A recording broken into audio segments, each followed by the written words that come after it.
在这款游戏里，华仙的身形犹如地球般大小，仅凭一指就向着地球上的阿修罗戳去。而这种奎托斯看了都得摇头的场面，阿修罗则巍然不动，6天金刚形态全力运转，硬生生扛下了这惊天的一指。这个足以载入游戏史册的场面，仅仅只是阿修罗所要面对的冰山一角而已。纵使敌人无比强大，阿修罗也丝毫不惧。跨越12000年从地狱归来的他，只会将无尽的怒火转为自己的力量，一路途径整个神界。那么在阿修罗的身上究竟发生了怎样的故事？今天狂魔就来给大家讲述这款猛男必玩的游戏《阿修罗之路》。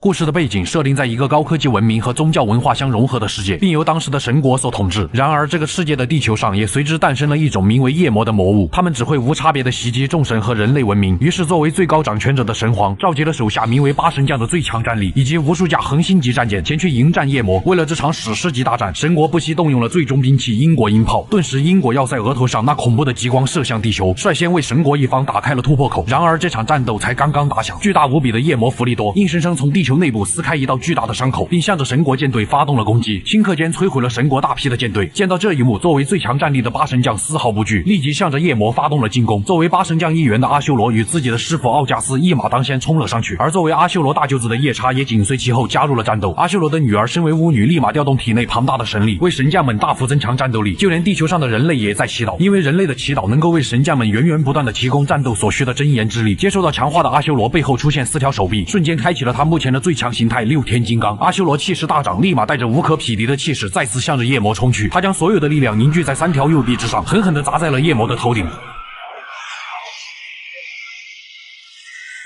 遭受到强大力量攻击的夜魔瞬间消失得无影无踪。由于他本身就是星球的意志，所以是永生不灭的存在。众神所能做的仅仅只是将他镇压。万年过后，夜魔依然会再次出现。随着神皇宣告战斗胜利，这场大战也暂时落下了帷幕。但作为八神将之首的德乌斯，想要的不仅仅只是镇压夜魔。正是因为这个念头，一场阴谋也在暗地里开始进行。另一边，阿修罗与大舅子夜叉回到了家中，迎接他们的是阿修罗的妻女。纵使阿修罗是个战斗狂人，在面对妻女的时候，也展现了独属于他的那一份温柔。这时，神皇的召见打破了一家人的团聚。当阿修罗见到神皇以后，得到的并不是加官进爵，而是一个被刺杀的神皇。刚刚意识到情况不对，大批的守卫便蜂拥而至。阿修罗本就不善言辞，无奈之下只好与昔日的手下开战。与此同时，八神将之一的谢尔盖来到了阿修罗的家中，而阿修罗在将神将华仙击退后，完全不顾插满全身的长矛，立马赶回了家中。此时女儿已经不见了踪影，妻子也倒在了血泊之中。遭遇如此变故，阿修罗带着无尽的怒火找上了一众神将们。看着眼前被囚禁的女儿，阿修罗意识到自己被陷害了，就连感情匪浅的大舅子夜叉也背叛了自己。还没来得及多说，八神将之首的德乌斯出现。原来德乌斯正是害得他家破人亡的主谋，其目的正是为了夺权篡位，从而展开他口中所谓拯救世界的大义。而人缘不好、脾气暴躁的阿修罗就成为了他们用来嫁祸的对象。至于阿修罗的女儿，则因为她能够征服实力的特殊能力，暂时逃过一劫。在德乌斯的大义电疗下，阿修罗被打入地狱。但杀妻夺女之恨只会让阿修罗的怒火不断增长，他势必要让害他女儿哭泣的人付出代价。阿修罗的身影犹如流星一般划破黑夜，彻底跌入了地狱之中。而在接下来漫长的时光里，八神将改名为七星天，阿修罗则被他们刻画成了谋反的怪物，并在人间代代相传。不知道过了多久，阿修罗在地狱中醒来，一脸迷茫的他看向了四周，忘记了自己是谁。这时，一只金色蜘蛛为他指明了方向，只要拼命往上爬，阿修罗就能回忆起自己的往事。想起来的越多，阿修罗的愤怒就在不断的增长，而他的特殊之处正是能将怒气转化为源源不断的力量。一阵剧烈的能量波动过后，阿修罗重新站在了地球之上。如今距离阿修罗被打入地狱已经过去了12000年，在七星天的统治下，这个世界并没有变得更美好，而是越加的荒芜。夜魔横行于世的状况依然没有改变。当阿修罗来到附近的村庄后，神界的人也很快发现了他。七星天之一的华仙立马赶到了现场。经过了12000年，七星天已经掌管了这个世界的秩序，他们的实力也在这万年间突飞猛进。在华仙看来，阿修罗已经失去了与自己一战的实力。说罢，双方立马开始了决斗。在阿修罗的攻击下，华仙迫不得已动用了更多真言之力，将体型变得巨大化，仅仅一招就将阿修罗打落在地。随后华仙纵身一跃，强行施展乌鸦座飞机，让阿修罗当场昏厥。但他可不会就此罢手，立马对着地上的阿修罗开始了一轮又一轮的攻击，并且言语之间无时无刻都在用阿修罗的女儿刺激着他。这无疑触碰到了阿修罗的逆鳞。阿修罗瞬间起身接住了华仙的拳头，他的怒气转化为强大的力量，直接就将华仙扔了出去。阿修罗开启6天金刚形态，动用全身力量暴起一拳就将华仙打出了地球。但华仙的实力可不仅仅如此，他调动全身的真言之力，体型不断增大，大到遮天蔽日，地球在他面前也仿佛玩物一般。这便是华仙的最强形态大权限，他单手一指便朝着地球铺天盖地的戳了过去。面对这种末日般的场景，阿修罗丝毫不惧，他将全身的力量汇集到6臂之上，硬生生接下了这惊天的一指。同时他的脑海中不断浮现被人杀妻夺女的场景，刹那间一股超越华仙体型的恐怖杀意和怒火在阿修罗体内升腾而出，伴随着一声怒吼，阿修罗挥动6臂，疯狂地砸向了华仙的手指。就算是手臂支离破碎，他也没有丝毫停手的意思。华仙顿感不妙，但已经为时已晚。阿修罗将所有力量汇集到仅剩的一只手臂上，再次重重地砸了上去。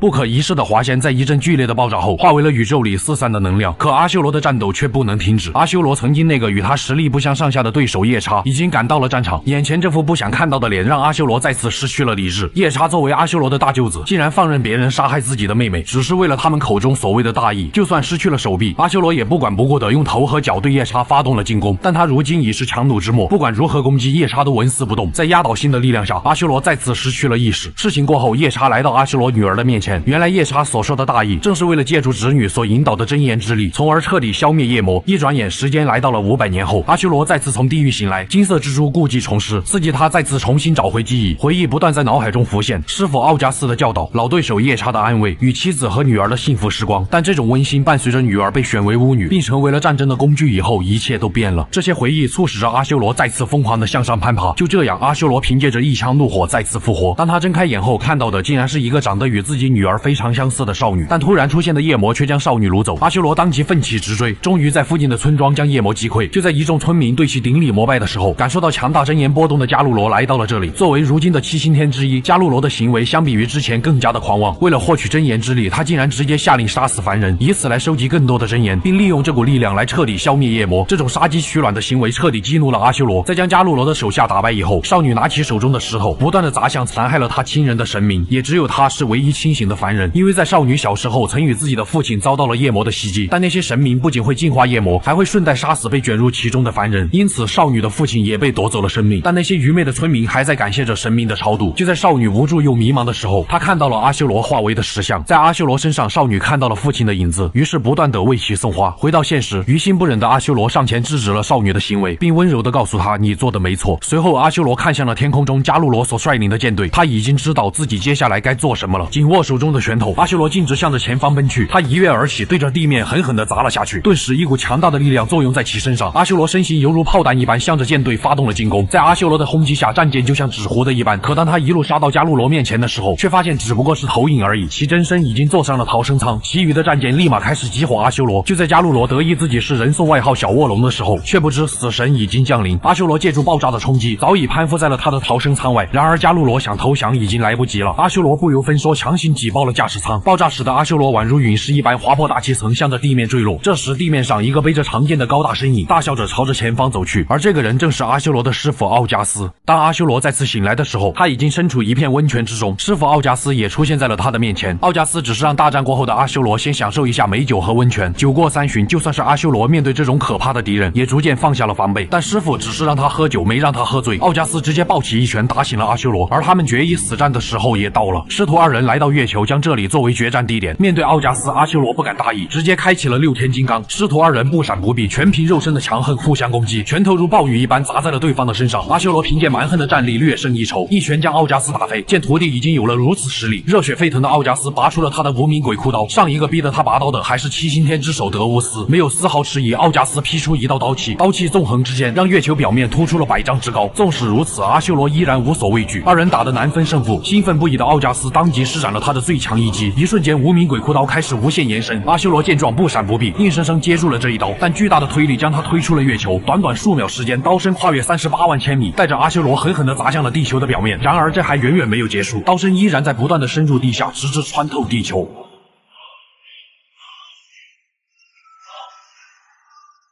阿修罗可不会就这样失败，他会用拳头证明自己想要救出女儿的强大信念。只见阿修罗一声怒吼，直接一拳狠狠地砸断了这把神兵利器。再次失去所有手臂的他，抓住机会用牙齿咬住刀身，反手终结了这场师徒之战。或许这就是半刀流500世界吧。奥加斯死在了徒弟的手上，但他却非常的欣慰，因为他知道只有战到最后的人才是绝对正确的。所以他最后一次鼓励了阿修罗，让他继续坚持自己的道路。可属于阿修罗的战斗却一刻都不能停止。看着眼前出现的庞然大物，阿修罗再次咬住断刀，朝着前方方杀去，因为他的身后是他所需要保护的人。面对遮天蔽日的夜魔大军，阿修罗咬紧长刀，直接杀进了敌人的中心。然而无休止的战斗让阿修罗筋疲力尽，但只要少女还在身后，他就不会退缩半步。阿修罗的怒气再次达到顶点，狂暴的怒气从他体内喷涌而出，这股怒气化为一只大手，疯狂的屠戮着向他袭来的夜魔。就算是眼前这种庞然大物，在绝对的力量面前也没有丝毫反抗的余地。就这样，他从黑夜杀到白昼，数之不尽的夜魔大军被阿修罗屠戮殆尽。硝烟过后，阿修罗化为了石像。或许是少女的祈祷起到了效果，又或许是从地狱再次爬了回来，阿修罗恢复了正常。见到这一幕，少女悬着的心总算是放了下来。于是她热情地邀请阿修罗回到村里，但与此同时，七星天之一的奥尔加也找到了这里，同样是完全不顾凡人的生命。奥尔加让舰队开始了无差别轰炸，漫天的炸弹向着地面倾泻。阿修罗一瞬间反应了过来，他只能大吼着让少女别过来，但却为时已晚。爆炸过后，阿修罗爬出残骸，眼前的少女已经失去了生命。在经历了杀妻夺女的悲惨遭遇过后，他再一次失去了所有。一想到自己连个小女孩都保护不了，那么这些只会掠夺的神就已经没有了存在的意义。一股滔天的杀意和怒火猛然爆发，顷刻之间，整片天地只剩下了他撕心裂肺的叫喊。阿修罗开启了他最强的形态否天，四只能量形成的手臂在他身前环绕，带着突变周天的气势，对着上方的舰队便发动了进攻。巨大的恒星级战舰在否天形态的攻击下一触即溃，阿修罗再次凝聚庞大的能量，仅仅一招便让舰队灰飞烟灭。奥尔加则狼狈逃窜，饶是如此，依旧不能平息他的愤怒，痛苦的叫喊回荡在了这片天地之间。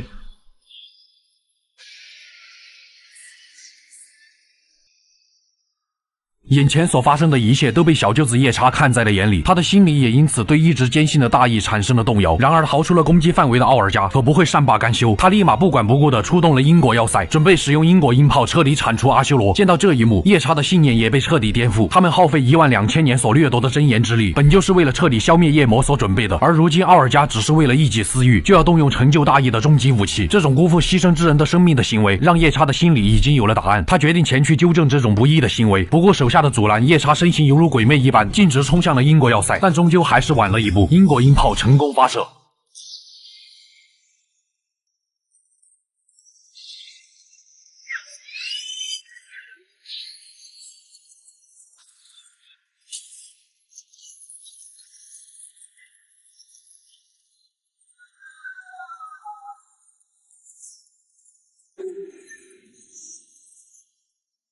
可终究还是敌不过庞大的真言之力，阿修罗被强大的能量吞没。好在夜叉及时赶到，他将全身的脚气灌注于一点，狠狠地踢在了因果要塞的脸上，力量强大到改变了攻击的轨迹。阿修罗也因此逃过一劫。经过这件事情，奥尔加受到了德乌斯的惩罚。夜叉因为坚守了自己的大义，并没有被多加怪罪。随后德乌斯派遣夜叉与谢尔盖前去讨伐附近集结的夜魔。在夜叉干净利落地净化了这片区域后，神将谢尔盖却痛下杀手，挥手间便掠夺了城内凡人的灵魂，只为满足他那病态的美感。但就在谢尔盖得意忘形的时候，彻底黑化的阿修罗出现在了他的面前，仅凭一爪就斩杀了这位七星天神将，甚至还补了一脚。随即阿修罗将目标转移到了夜叉身上，看着眼前陷入疯狂的阿修罗，夜叉的心中瞬间顿悟。既然阿修罗的力量来源是愤怒，那么他自然也能从自己的某种信念上取得力量，但他之前却否定了自己，转而去依靠真言的力量。那他何不换一种方式去击败夜魔，从而完成自己的大义？心中已经有了答案的夜叉，将自己要表达的信念灌注在了最后一击上，随着拳头正中阿修罗的胸口，否天形态被夜叉化解，随即体力透支的阿修罗陷入昏迷，而夜叉则回到神都，前去质问德乌斯，顾全大局而牺牲小局，真的就是大义吗？但德乌斯始终坚持，只要能够消灭夜魔，他愿意不惜一切代价，还试图劝说夜叉不要杞人忧天。但在这万年的时光里，夜叉见证了太多无辜之人的牺牲，如果能够换一种方式成就大义，那么他也不惜与德乌斯为敌。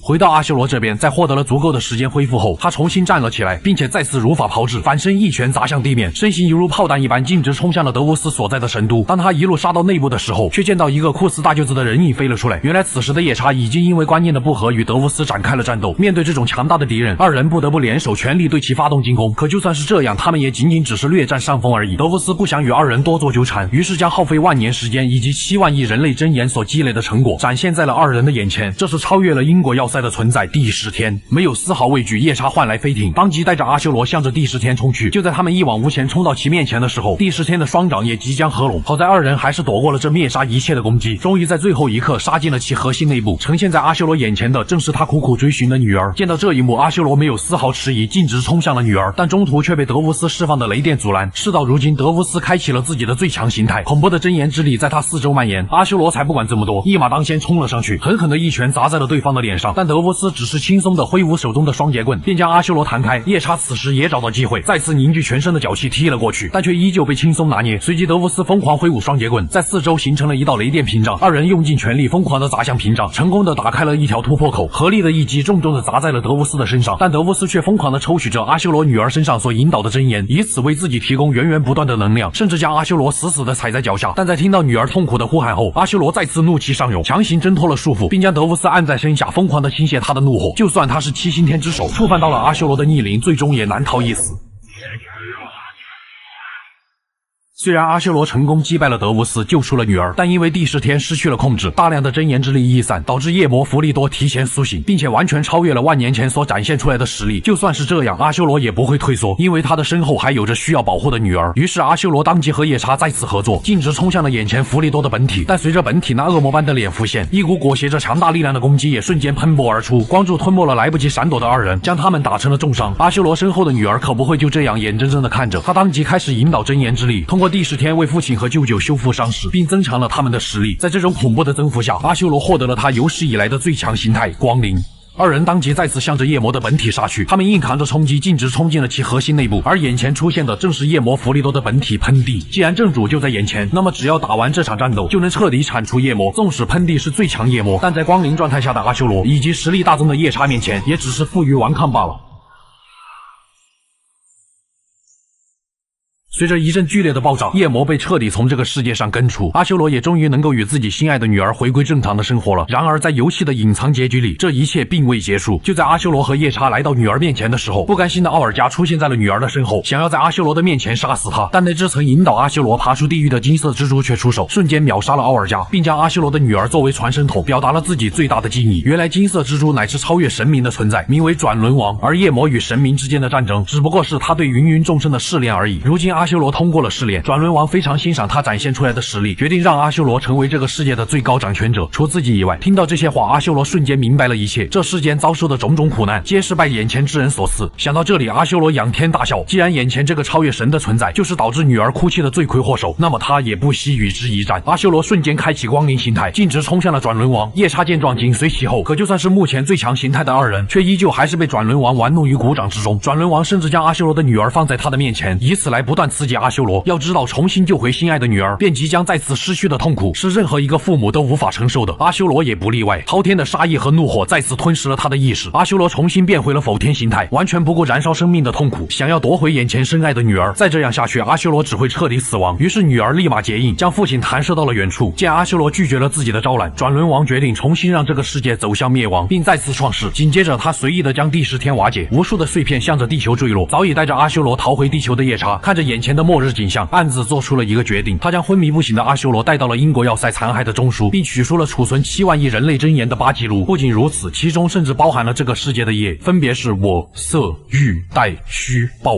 忧、怒。而其中的怒就是阿修罗力量的来源。至于夜叉的那份强大力量，也正是来源于忧。虽然8记录中的真言已经消耗殆尽，但作为承载阿修罗愤怒的容器也已经足够。随即夜叉赌上了7星天的尊严，强行取下了自己的核心，只为让阿修罗多一分胜算。当阿修罗醒来后，夜叉突然发难，非要与阿修罗比一下到底谁更强。一根筋的阿修罗可不会思考这么多，当即与之战斗了起来。然而阿修罗不知道，这也将是他们的最后一场战斗了。随着阿修罗致命的一拳砸向夜叉时，这位大舅哥脸上浮现了一丝微笑。诧异的阿修罗立马收手，原来夜叉为了让他快速的适应这股力量，选择用最后的时光跟他来一次酣畅淋漓的战斗，就像多年以前他们还是师兄弟那样。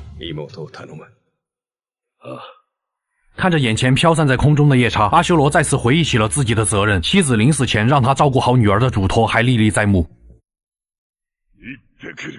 下一幕，阿修罗屹立在飞船顶端，目光坚定，径直迎上了法相天地状态的转轮王，而转轮王也已经开始重启世界。阿修罗当即启用8记录中的力量，身形瞬间暴涨，变得犹如地球般大小，迎面挡下了这惊天的光芒。这便是8神将的形态轮坏者阿修罗。而在地球之上，死去的妻子和7星天们的意志遥遥地注视着阿修罗离去的方向。在如此恐怖的加持下，阿修罗轻松便来到了法相天地的面前，仅凭一拳便进入了其内部的虚空之中。见识到阿修罗潜力的转轮王有了再次招揽的意思，脸上甚至表现出了一副人畜无害的样子。阿修罗见转轮王都做到这个份上了，于是他做出了一个违背祖宗的决定给他脸上来一拳。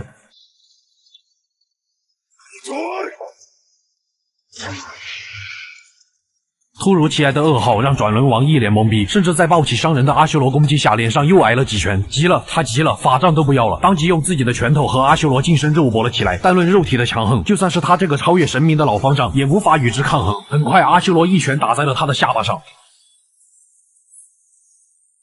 转轮王见状也不敢大意，于是现出了他佛身魔骨下的真身。可就算是变身后实力大涨，就算是破解了阿修罗轮坏者心态，但承载阿修罗怒气的是容器的极限，不是他的极限。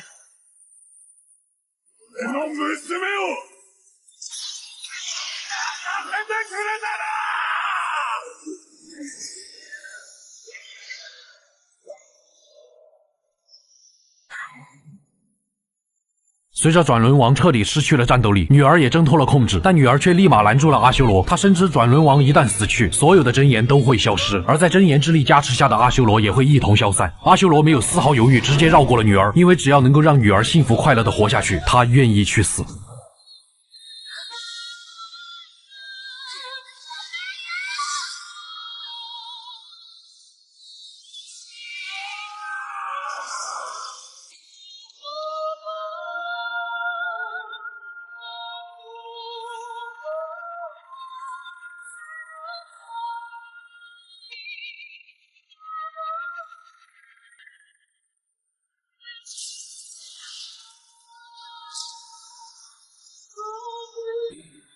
在阿修罗的最后一击之下，转轮王彻底湮灭。而这一刻，阿修罗的愤怒燃尽了，他终于完成了作为一个父亲的使命，身体也随之消散在虚空之中。而女儿则在一股温柔的能量牵引下，逐渐飘向地球。在未来的日子，她也将在地球度过幸福的一生。先别急着离开，还有彩蛋。8亿7千万年过后，昔日的神明重新转世在现代，阿修罗一家人幸福的生活在一起。华仙成了猥琐男，甚至还有乱入的春丽。其余的8神将们也都有着各自的生活。而至于夜叉，依旧还是那个大舅子。然而天上出现的陨石，让阿修罗又一次护在了妻女的身前。